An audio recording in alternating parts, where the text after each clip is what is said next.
bonjour à tous, on se retrouve au bord de l'eau, dans un coin où je suis pas venu depuis très longtemps. Ça s'appelle la baie de Cayola. Et vous allez voir, c'est plutôt magnifique.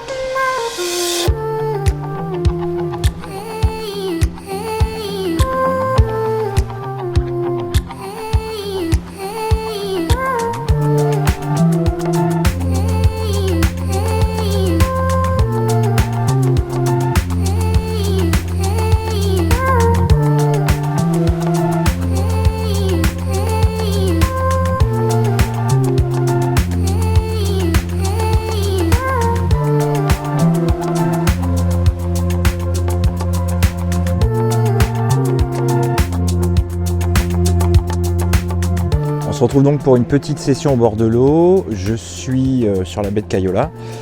C'est un endroit qui est assez escarpé, il y a une jolie anse, toujours.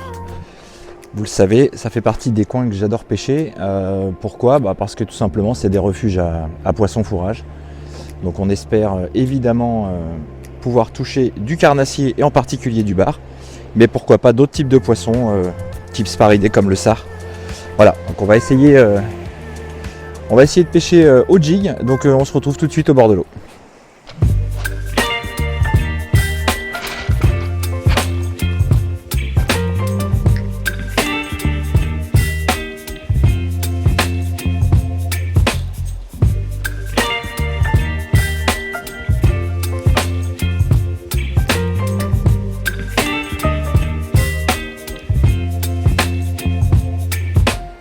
Donc on est sur une plage qui est remplie de galets. L'idée c'est vraiment de prospecter à peu près tous les couches d'eau. Donc la difficulté c'est évidemment de ne pas s'accrocher dans le fond. Donc dans un premier temps on lance assez loin. Une fois qu'on touche la surface de l'eau, on laisse descendre.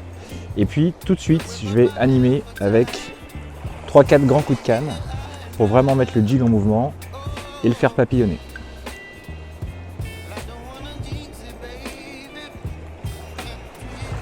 S'il n'y a rien, je laisse redescendre un petit peu et j'utilise la technique de l'ascenseur. Je remonte tout doucement au ras du fond pour essayer de voir si on peut toucher du poisson caché dans les roches ou en train de marauder.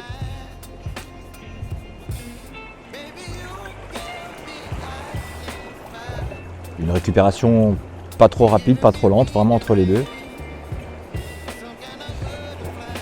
Je ne sais pas si vous le voyez bien, on a beaucoup de galets, beaucoup de risques d'accroche.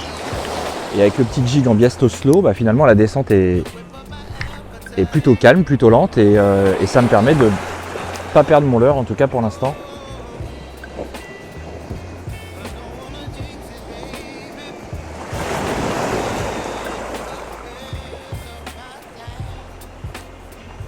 On est sur la marée descendante, 3e heure je crois. C'est la partie où on va avoir le plus de mouvement d'eau. La question c'est est-ce qu'il va y avoir du poisson.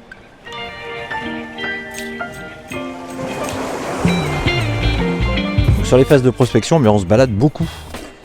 L'idée c'est vraiment d'abord de découvrir un petit peu le terrain et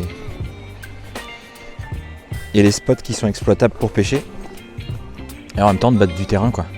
Si le poisson n'est pas à cet endroit là pour l'instant, on va aller voir s'il est ailleurs. Donc là vraiment on passe de pointe en pointe, on se promène, c'est 5, 10, 15 lancers maximum. Puis on essaye d'aller sur un autre spot. L'eau a l'air assez claire, donc gardez quand même à l'esprit de ne pas vous approcher trop vite ou trop bruyamment des bordures. Parfois les bars sont en train de se nourrir. Et là clairement elle est plutôt claire. Allez, c'est reparti.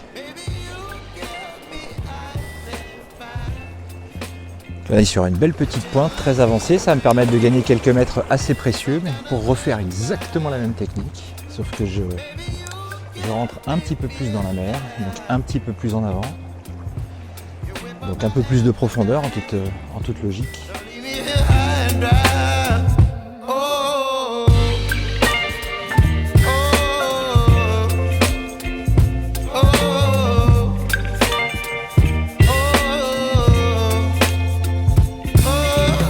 Donc là j'ai vraiment prospecté sur la partie droite, toute cette partie là, puis je vais me décaler progressivement vers la gauche pour vraiment couvrir toute l'anse et essayer de balayer au plus large de peigner la zone. Je vais avoir 5-6 mètres de fond à l'endroit où je lance. Donc on le laisse bien descendre effectivement pour prospecter toute cette couche d'eau. On le fait jiguer.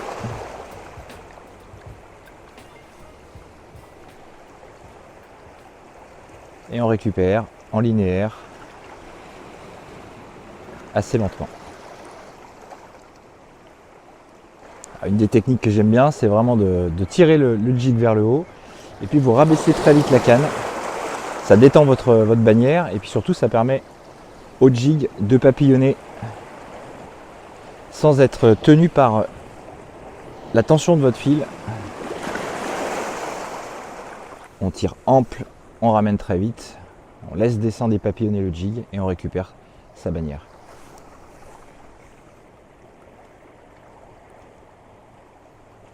Alors c'est un quoi? Ah, je ne sais pas si c'était une touche, mais en tout cas, ça n'a pas accroché.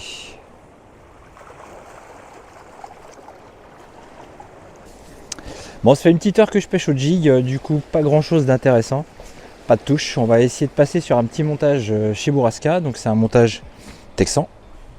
Je vais vous montrer avec un petit plomb à l'avant, très articulé. L'avantage, ça s'accroche pas trop. On va pouvoir aller gratter et laisser traîner ça dans le fond.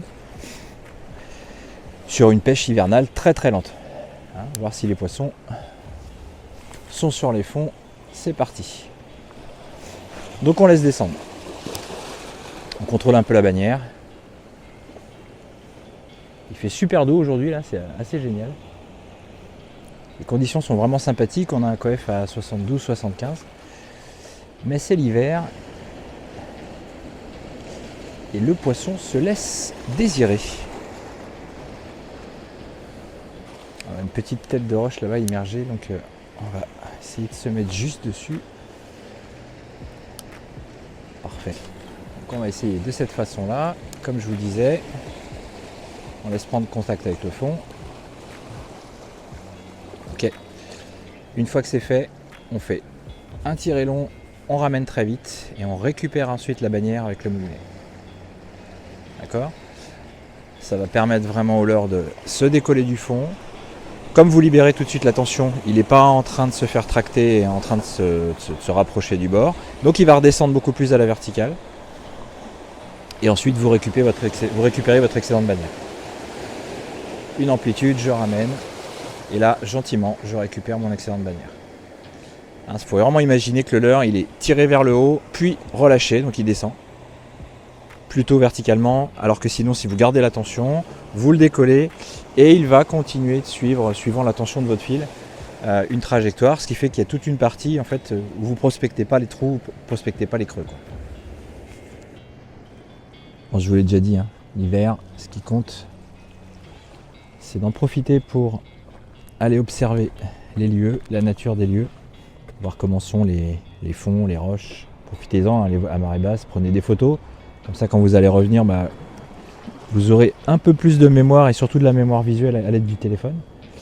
Là aujourd'hui, voilà, pas de gros mouvements de mer, pas de mouvement de poisson. 3 techniques utilisées, pas une qui sort du lot. Donc ça va être une journée sans, mais comme je vous l'ai déjà dit dans une autre vidéo, le capot, ça fait aussi partie de la pêche. Le plus important, c'est d'insister. Insister.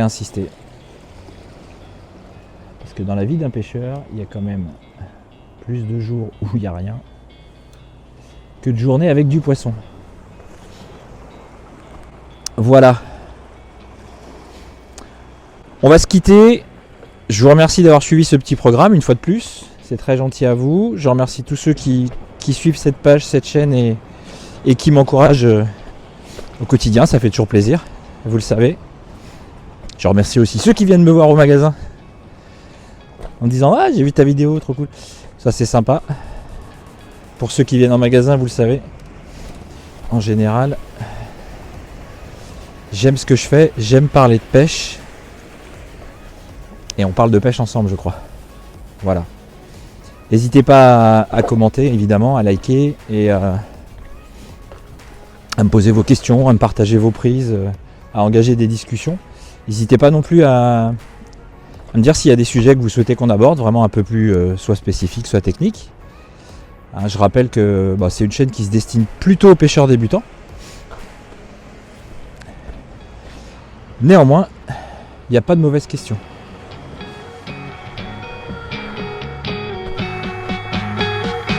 Je vous parle, mais je fais gaffe quand même, parce que c'est un peu casse-gueule.